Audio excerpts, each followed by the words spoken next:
ما هنوز در اجلاسه تاریخی 16 شورای عالی اعمار دولت صاحب اختیار، دموکراتی، حقوق بنیاد، دنیوی و یگانه را راه آینده خود اعلام کردیم.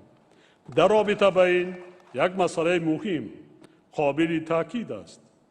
دولت سازی و دولتداری همچون روند دور و دراز سیاسی طلب میکند که با در نظر داشت رشد جامعه تدبیرهای پای در پای عملی کرده شد.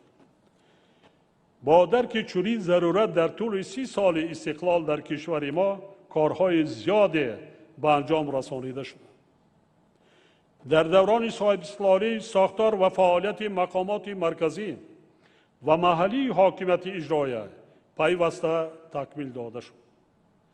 با مقصد حفظ همه‌جانبه استقلال دولتی، یگانگی و تمامیت ارضی کشور، همچنین با در نظر داشت تهدید و خطرهای جهان معاصر و پیشگیری و برطرف نمودن آنها، ساختار و فعالیت مقامات حفظ حقوق و ساختارهای نظامی مملکت نیز مکمل گردید.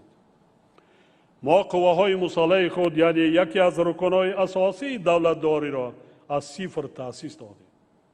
قابل ذکر مخصوص است که قوه‌های مسلح ما در برقرار نمودن حاکمیت کنیسانی و خاتمه بخشیدن به جنگ شهروندی سهمی برجسته تاریخی گذاشت.